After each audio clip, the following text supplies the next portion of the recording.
Cinema വിശേഷങ്ങൾക്കും ഗോസിപ്പുകൾക്കും ദാസനും വിജയനും. ഈ channel ഇപ്പോൾ തന്നെ സബ്സ്ക്രൈബ് ചെയ്യുക. മലയാള സിനിമ കണ്ട എക്കാലത്തെ മികച്ച ത്രില്ലറുകളുടെ ലിസ്റ്റ് എടുത്താൽ അതിലെ 2 ചിത്രങ്ങളും ജിത്തു ജോസഫിൻ്റെതായിരിക്കും. ഒന്ന് മോഹൻലാലിൻ്റെ ദൃശ്യവും മറ്റൊന്ന് പൃഥ്വിയുടെ മെമ്മറീസും. ദൃശ്യം മലയാള സിനിമ കണ്ട എക്കാലത്തെയും വലിയ വിജയമായിരുന്നു സ്വന്തമാക്കിയത്. 5 കോടിയിൽ താഴെ മുതൽമുടക്കിൽ ഒരുങ്ങിയ ചിത്രം 72 കോടിയോളം ബോക്സ് ഓഫീസിൽ നേടി. ദൃശ്യം സിനിമയെക്കുറിച്ച് മികച്ചതെന്നല്ലാതെ 2 അഭിപ്രായമുള്ളവർ ആരും തന്നെ കാണില്ല. പക്ഷേ ചിത്രത്തെക്കുറിച്ച് ചില പ്രേക്ഷകർ പറയുന്ന ഒരു കാര്യമുണ്ട്. ദൃശ്യത്തിൻ്റെ ഫസ്റ്റ് ഹാഫ് വളരെ ലാഗാണെന്നുള്ളത്.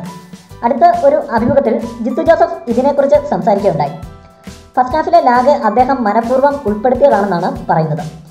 തനിക്ക് ആ കുടുംബത്തെയും അവരുടെ ജീവിതവും മെല്ലെ പ്രേക്ഷകരിലേക്ക് എത്തിക്കണമായിരുന്നു. അങ്ങനെ വരുമ്പോൾ ആ കുടുംബം ഒരു പ്രശ്നം നേരിടുമ്പോൾ അത് പ്രേക്ഷകരെയും സ്വാധീനിക്കും. ശരിക്കും അതാണ് ദൃശ്യത്തിൻ്റെ ഫസ്റ്റ് ഹാഫിൽ താൻ ചെയ്തത്. ചിലർ പറയുന്നത് കേട്ടു, ചിത്രത്തിൻ്റെ ഫസ്റ്റ് ഹാഫ് ദൈർഘ്യമേറിയതും ലാഗാണെന്നും. എന്നാൽ അത് നേരെ വിപരീതമാണ്. ഫസ്റ്റ് ഹാഫിന് 1 മണിക്കൂറോളം മാത്രമേ ദൈർഘ്യമുള്ളൂ. എന്നാൽ സെക്കൻഡ് ഹാഫിൻ്റെ ദൈർഘ്യം 1.25 മണിക്കൂറോളമാണ്. ഹിന്ദിയിൽ ആദ്യ പകുതിയിലെ പല രംഗങ്ങളും ഒഴിവാക്കി 30 മിനിറ്റ് കൊണ്ട് തന്നെ ക്രൈമിലേക്ക് കടന്നു. അതുകൊണ്ട് ഹിന്ദി പതിപ്പിൽ ഫാമിലി അറ്റാച്ച്മെൻറ്റ് വർക്കൗട്ട് ആയില്ലെന്ന് പ്രേക്ഷകർക്ക് തോന്നി. എല്ലാ സിനിമകൾക്കും ലാഗ് ഉണ്ടെന്നാണ് താൻ വിശ്വസിക്കുന്നതെന്നും എന്നാൽ അതിൻ്റെ ദൈർഘ്യം നിശ്ചയിക്കുന്നത് സംവിധായകൻ്റെ ടാലൻ്റാണെന്നും ജിത്തു ജോസഫ് കൂട്ടിച്ചേർത്തു.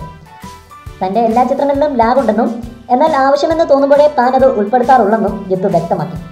കൂടുതൽ സിനിമാ വിശേഷങ്ങൾക്കും ഗോസിപ്പുകൾക്കും ദാസനും വിജയനും. ഈ ചാനൽ ഇപ്പോൾ തന്നെ സബ്സ്ക്രൈബ് ചെയ്യുക. വീഡിയോ ഇഷ്ടപ്പെട്ടെങ്കിൽ like, share, comment. Thank you.